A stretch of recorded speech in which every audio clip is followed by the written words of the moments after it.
And now let's hope that whatever happens is going to function.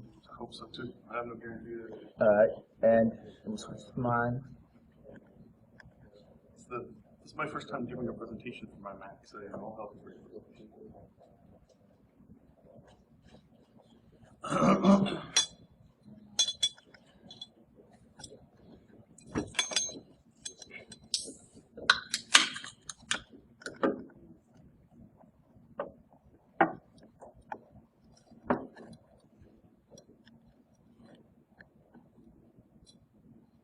Should I start? You know what? Just start. I'm gonna do what I can, but Don't worry, nobody wants to see the slides anyway. Time to use the T where you're going to get hit with a ball. All right, welcome. Sorry for the late start, but I have apparently broken the AV equipment. So, first of all, today complete. Winning isn't everything. How trolling can be as much fun. You miss. make sure you speak up nice and loud because it's no ambient. So, just a brief introduction to who I am. My name is Joey. Lost Knowledge is my handle. Yes, that is me wearing a bumblebee mask. I'm a giant 12-year-old at heart, hence the love for Legos, Star Wars, Star Trek, which both will get referenced in here. Ohio State, that's where I graduated. I'm a founder, member of the board of directors at Nova Labs, makerspace based out of Reston, Virginia. A couple disclaimers I'm going to put in here. All the views and opinions in this are my own. They do not reflect the views and opinions of my employer or any other related organization. They pretty much appreciate that. I know, I'm messing with your stuff, sorry. Adrian messes with my slides. Alright, let's go. Disclaimer 2. The trolls that you'll see and hear about in this presentation were performed by professionals. Please do not try any of these trolls at home. And the last one.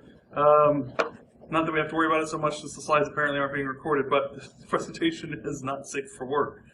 Some slides may contain material that may be questionable, so please be warned about that. Hence the wanting to throw children out. Thankfully, nobody is under 18. So what is the definition of a troll? I'm not talking about wishing trolls. I'm talking about that guy. So this is a modified version of the definition of a troll that they give from Wikipedia. You know, basically a person who wants to sow discord on the internet. They want to get that, visceral, emotional response from somebody. So, what's new about what the hell I'm doing? Well, haven't people talked about this? Yes. As a matter of fact, there have been whole PhD dissertations on trolling on the internet. No, I'm talking about trolling in person. Most of the talk on the internet is about how people turn into total dicks because they can be anonymous. Let me tell you, some of us are dicks when we're not anonymous. As proven there.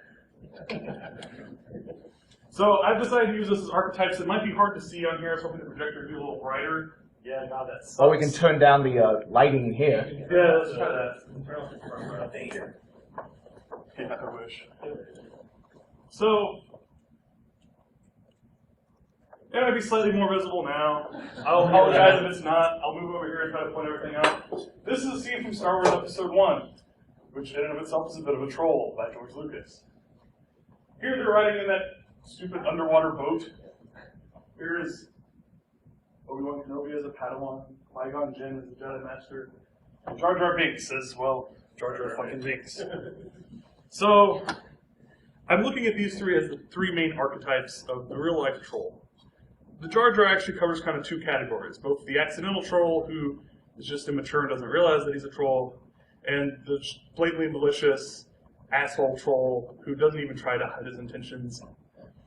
The Padawan is kind of somewhere in between the Jar Jar and the Master. He's initiated, he knows skills and arts. He can troll you without you necessarily realizing it, but he's not as good at it as the Master, the professional. He's the one who'll troll you, you won't even realize it until later when you realize, why did I get so angry? God damn it, that man fucking got me to bite. So, as we have archetypes, we have examples. Hey.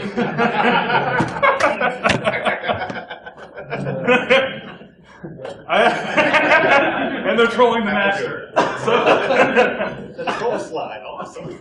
So, As you see, using myself as a Padawan, I have in there the Spiky as the master, and I'm wondering if Spiky recognizes whose face is on the Jar Jar Binks. Look really, really closely, sir. It took a lot of morphing to make that face fit. Come on, you know who it is. It's not really an accidental troll. Who is it? Who is it? It's Dark Jar Jar. You just heard the name Jar Jar. Yes. Yeah, he's just, it's a guy we work with who can be a little annoying. So, I wanted to kind of show some inspirations for my history in trolling. I'm sorry, since we don't have actual audio, you'll have to bear with the craptastic of my Mac speakers. My first trolling inspiration is actually Q from Star Trek. And his last line in this clip is actually very important, so I'm going to repeat it so you can hear it. You'll thrash me. Shall we settle this? It's a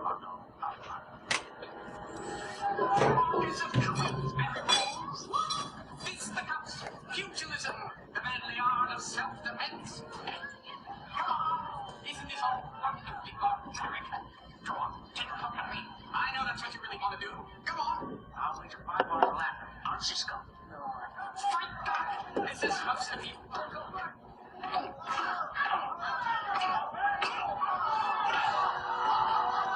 Nice trophy. You could pay me out of your profits from the auction. You hit me.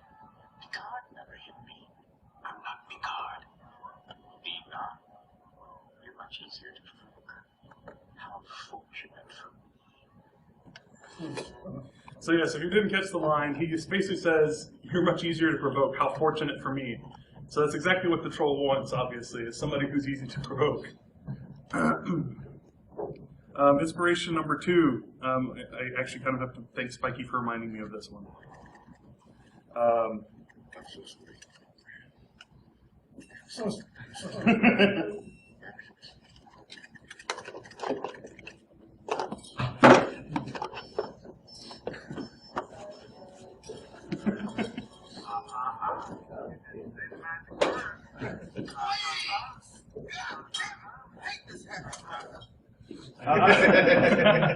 I'd like to point out, I actually forgot Samuel L. Jackson was in this movie until I watched this clip again. I was like, fuck, he is in everything. And then the last of my inspirations, which is actually a more modern one, but there have been past examples of it as well, is the trolling comedian. There are plenty of them about, but this is Daniel Tosh. And it'll probably be hard to hear.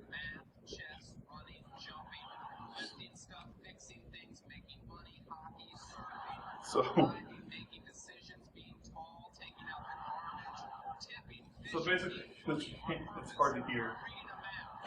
Basically, he's going to sing all the things that he's basically women can be good as men at anything except, and he's listing off all the stuff they can't be as good at.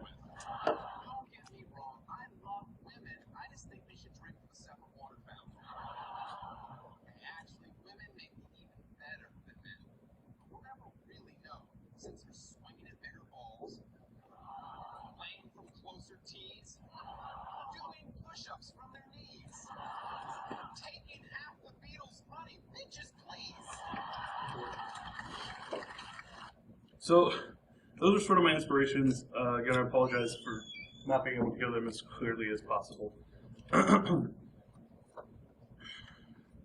So we'll actually get into the background now. So, this starts with the birth of the apocalypse. A group of 4 of us who were somehow conned, and yes, I and Fem and Kitty. It's obvious, isn't it? So to give you the background, basically, we were kindly asked to put together a CTF team to compete in the Duplicity CTF at SkyDownCon 2, which was in 2012. Bit of background on it. Basically, the teams competed in turns, going as red team and blue team against each other. The concept basically was you have a corporation doing bad things, and that's the trick when you're on blue team, that you're acting to defend the network.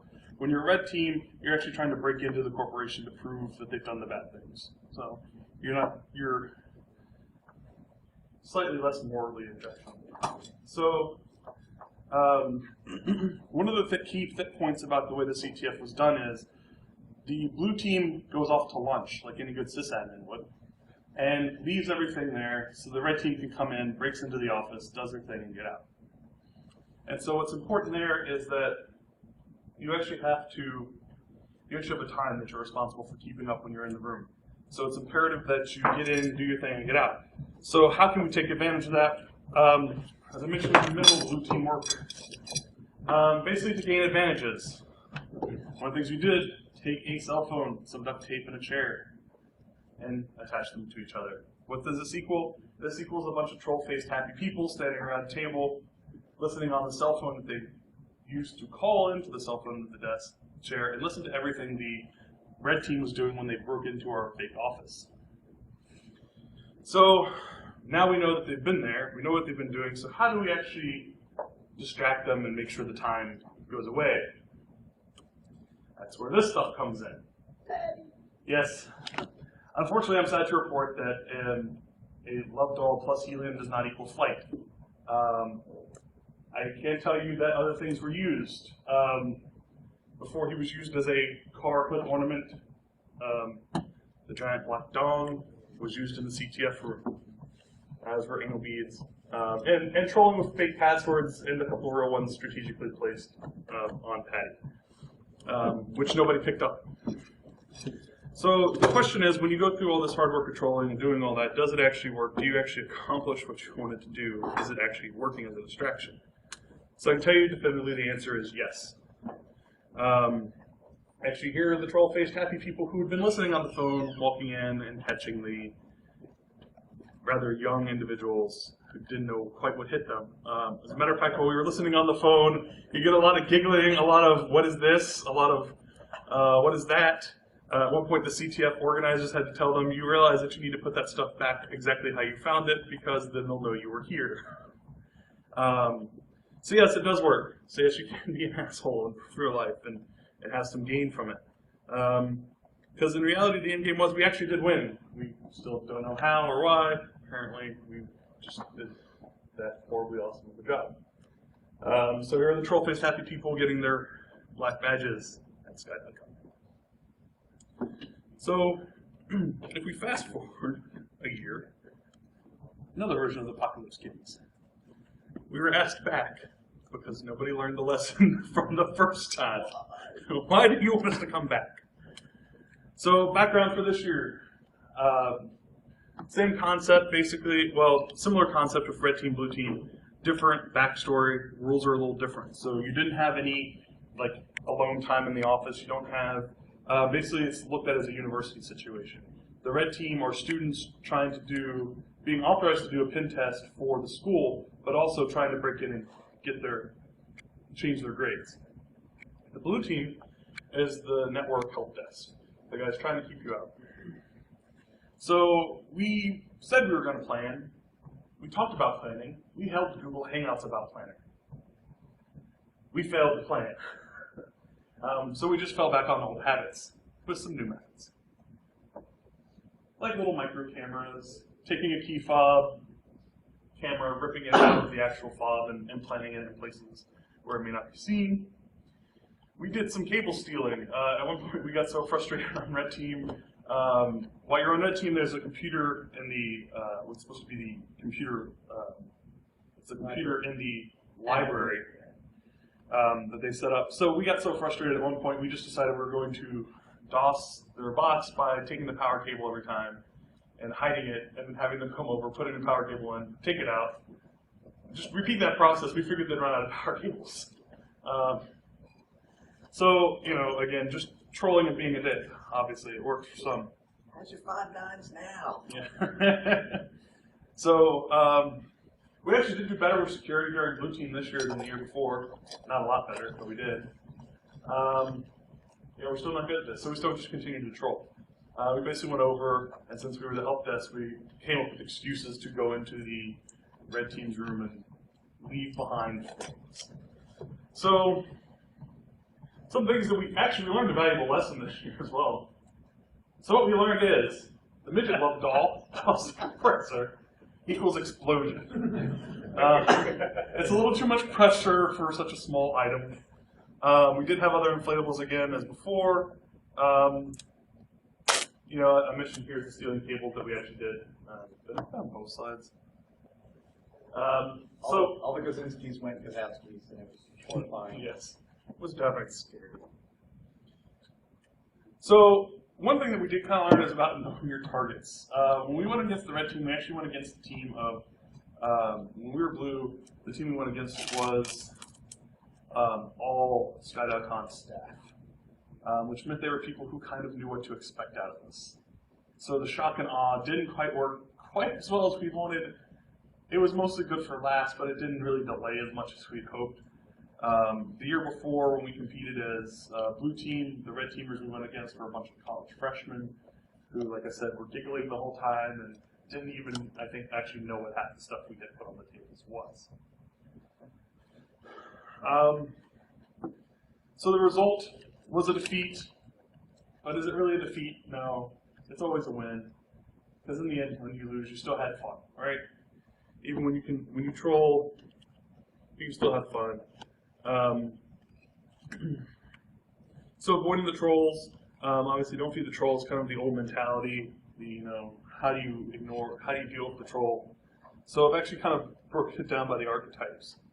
For the Jar Jars, it really comes down to either the accidental or the truly malicious douchebag. The accidental one is at least teachable usually.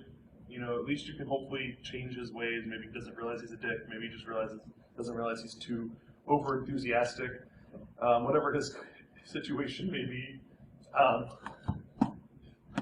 The malicious one, ignoring is probably the best. Following the don't feed the troll mentality is probably for the best. There's always physical violence. I'm not advocating physical violence. So please don't tell anyone that I told you to hurt anyone. Do it. Yeah. Don't tell me. Yeah. Do it. Don't tell us. That's what I'm hearing. So, it's one of those things. I look at it almost as the little brother mentality. Because let's be honest, when you've got, I grew up in a house with 2 younger siblings. When you have 3 boys living in a house, there's a lot of trolling involved. We may not have called it trolling back then, but it's all it was. And my mom gave us the same advice as don't feed the troll, which is if you don't give them the satisfaction of the response, they'll go away. So there's no better advice to give than that. But the simple fact is, the Jar Jar is like the child, is like your siblings. When you're young, you're immature, you don't have a better way to respond, and you don't have a better way to troll. So a lot of times it is just physical stupid crap. That's why, wow, I'm not even trying that. That's why with the other archetypes, you have to consider other options. If you have the Padawan or the Master, just ignoring may not be enough. Usually the Master has the patience to wait you out. He'll get there eventually. He may not even do it all at once. He's going to start out really slow anyway and build up to it. It's like it's like if you stick the frog in, it's like if you stick the frog into the boiling pot of water, he's going to jump right out. But if you turn the temperature up when you start, that's not scientifically accurate. thanks. It's just a metaphor. Just trolling you, Will. Yeah, thanks. It's only appropriate I get trolled during a talk about trolling.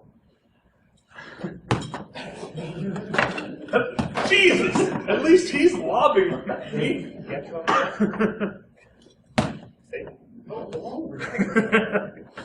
So, actually, for giggles, pull out your display port and put it back in. I'm being asked to pull my port out and stick it back in. He's just trolling. Now I'm playing with my dongle. Pull out your little white dongle. Yeah, now I'm playing with my white dongle. Reinsert your dongle. So, as we refer to a bunch of 12-year-olds, as if we didn't start there anyway.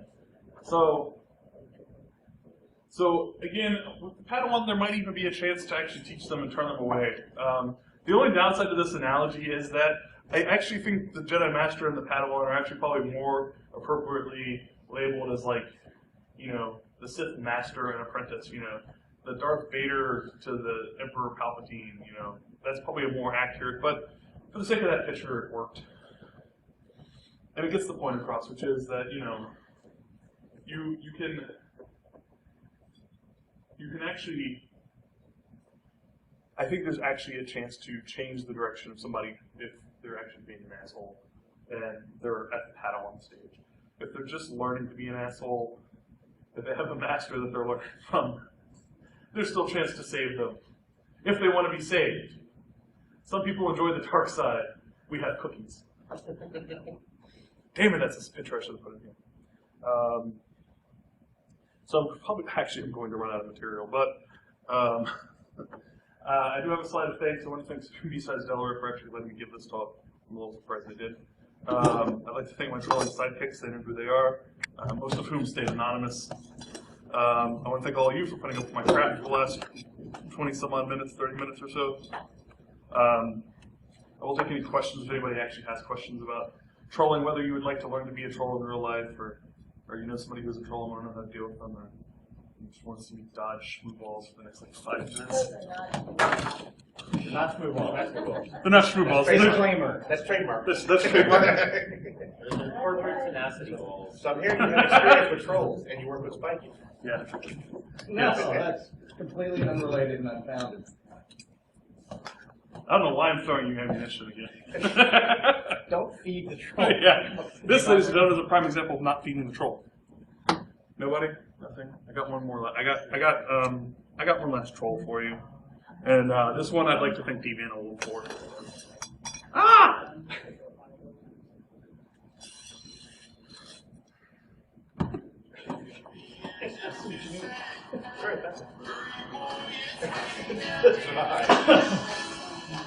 I remember the drive. He does have a Twitter account. Yes, it does have a Twitter account. The Dong has a Twitter account? Yes, it does. And the manufacturer was tweeting their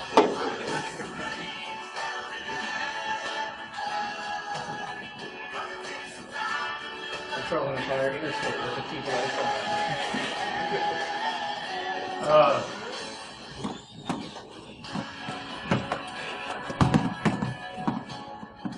at the best part actually I think is when we pulled into the easy in for to get gas. We couldn't have made that. We tried. Are you out of balls yet? Nope. This is just the first bag. Just the first bag. Save some for Bob tomorrow. Is that a lobby? No, that was actually in the hallway. This I do believe is in the lobby.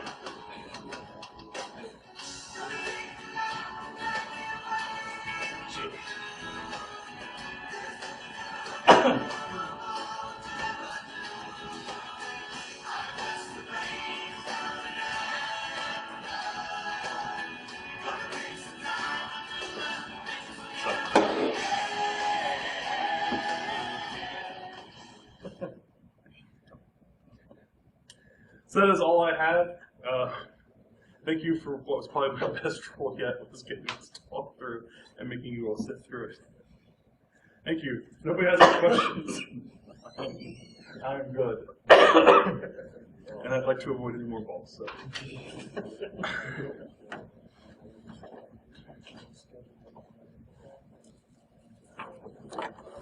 All right. Thank you, man.